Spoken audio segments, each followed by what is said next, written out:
Hello everyone, it's me again talking about sentence variety today. So in academic writing, you're really going to want to focus not just like we talked about in the colloquialisms video or the phrasal verbs video, not just the words that you're using to construct your sentences, but also how you're presenting those sentences in your writing. So there are 4 different types of sentences that I'm going to discuss today. We're going to talk about how to combine some simple sentences together and how to build really great full sentences. And again, simple sentences and basic sentences aren't necessarily negative in writing, especially in APA where brevity, succinctness, and writing tight is important. But a paragraph that is entirely made up of simple sentences, which is essentially, as you can see here, subject, verb, object. Very, very simple. A paragraph that's written in just simple sentences can get a little dry. Read this with me. The band played. The singer was good. The drummer kept the beat. The guitarist had a solo. I danced all night. We had fun at the concert. You should go next time. These are all simple sentences, and there are some variety of sentences in here, but this is not how we speak. In fact, we don't really speak in whole sentences most of the time. Sometimes we speak only using complex or compound complex sentences. So a paragraph written entirely in simple sentences can get a little dry. It's important to have a variety of sentences in your paragraphs. So there's a type of sentence that's called a compound sentence that brings essentially 2 simple sentences together. I'm using IC, meaning independent clause. So, and this is not to confuse you, but it's a bit of a more of a specific grammar term. So independent clause is a function of a sentence that includes a subject and a verb. And of course, independent, much like a child who is an adult, is independent of his parents, an independent clause can stand alone. It does not need any words around it to finish the thought. So I ran, as in I ran, not the country, but I ran is an independent clause. It's also a simple sentence, so the 2 go hand in hand. To bring these independent clauses together to form lengthier sentences, you can do it in 3 ways. So the first way is to put a comma with a coordinating conjunction. Are you back into middle school right now with me? So a coordinating conjunction, think of it as fanboys, for, and, nor, but, or, yet, and so. So, for example, journalists should remain objective, but some insert opinions into news articles. So you can see here that journalists is the subject of the first sentence, or first part of the sentence. Some is the subject of the second half. Now you're combining these with but. Be careful, you're including a comma in there because you've got 2 independent clauses. There are instances where you can use but, and, or another coordinating conjunction where you don't need a comma in front of it. So a flaw that some students and some writers make is putting a comma in front of every but, in front of every or, in front of every yet, when really they don't need it. So make sure the second half of your part of your sentence, make sure that also has a subject and a verb. And you can usually find those pretty easily. The second way to join sentences together or independent clauses together, again, those 2 words can be used interchangeably for the function of this presentation, to join 2 of them together with a semicolon. Now, I usually ask writers and I ask colleagues and cohort members and students, do you know how to use a semicolon? And I don't ask that in a negative way. I ask that because a lot of people aren't really comfortable using semicolons. There's nothing to fear. A semicolon just is, it's like a super comma.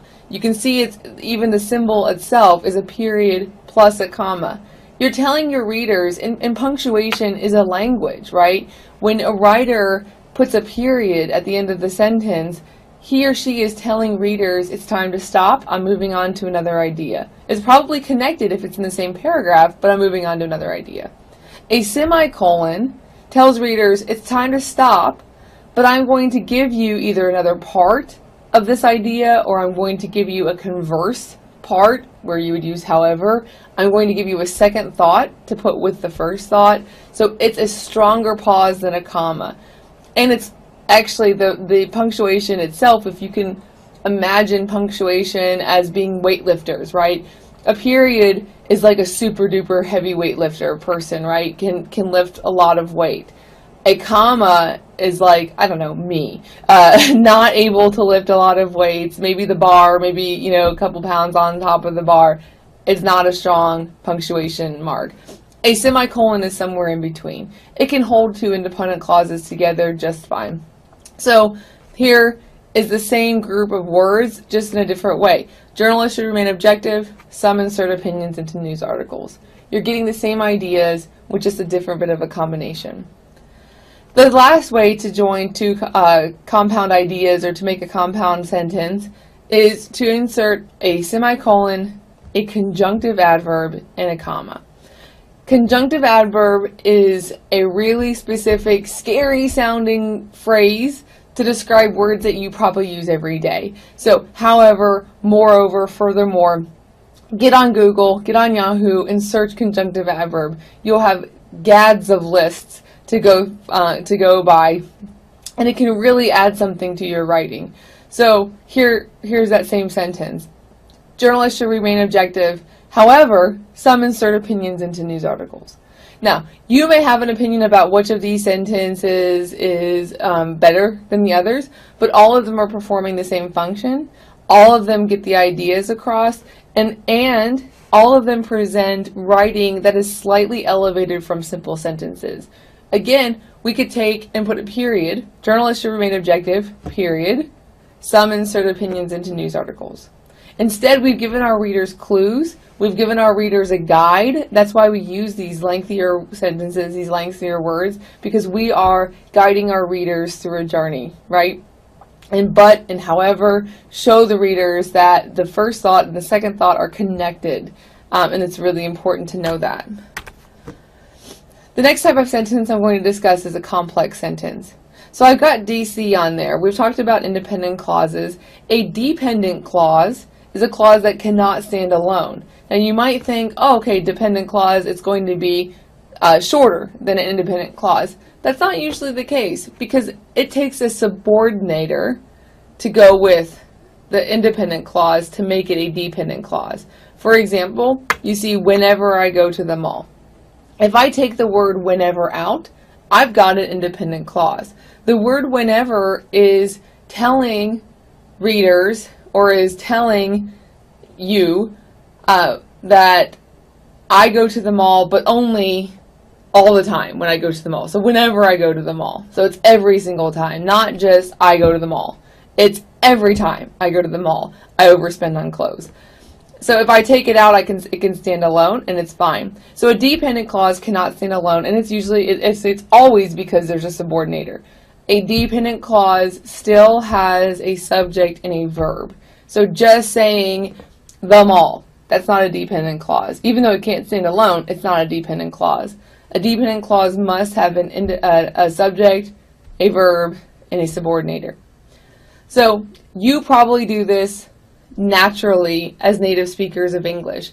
Whenever I go to the mall, comma, I overspend on clothes. Now, note there's a comma when the dependent clause comes before the subject of the sentence, the subject meaning I. Look at the next one. The independent clause becomes the first part of the sentence, the dependent clause becomes the second part, and you no longer need a comma. So I overspend on clothes whenever I go to the mall. You don't need a comma after close. You don't need a comma if the dependent clause comes in the second half of the sentence. Complex sentence. The fourth type just totally blows everyone's minds away. You're taking compound sentences and complex sentences and you're combining them. So this looks like some sort of complex math that I put on the PowerPoint slide, but it's really quite simple. So you've got a dependent clause. Because it comes first, the comma goes before it, independent clause, and you've got a couple of combining options. Remember we talked about this. How do you combine two independent clauses for a compound sentence? You can use a semicolon, you can use a coordinating conjunction plus a comma, or you could use a semicolon, conjunctive adverb, plus a comma. You've got those three options there. and then an independent clause. Here's how it looks like. When incoming freshmen enter college, they often feel isolated. However, most new students form friendships even within the first few weeks of classes. That's a great, lengthy sentence that really pulls readers through this journey of an incoming freshman in one sentence. And you can see you've got the comma after the college. When incoming freshmen enter college, freshman is your subject, enter is your verb, and when is your subordinator. The comma indicates that it's a dependent clause. They is your next subject. Feel, isolated, that is your verb. And then you've got the comma conjunctive adverb, semicolon, conjunctive adverb, comma, and then your independent clause later on. And then here it is again. I've swapped the first part, so instead of dependent clause then independent clause, you've got independent clause and dependent clause. Again, these are simple ideas that are put in a little bit of a complex way here just to make sure that you've got the grammar of it. Incoming freshmen often feel isolated when they enter college. Same thing. When incoming freshmen enter college, they often feel isolated. Incoming freshmen often feel isolated when they enter college. You've got the same ideas, they're just different word order. And then the rest of the sentence follows as it does in the first instance. Beware of the dangling modifier. So when you start using these complex or the compound complex sentences, you can lose yourself a little bit in your writing. So the dangling modifier is when you've got a pronoun with an antecedent that is unclear, or you've got a describer that describes something that you're not really wanting to describe. So let's take this first sentence. Growing up in an American household, meat was the center of attention at dinner.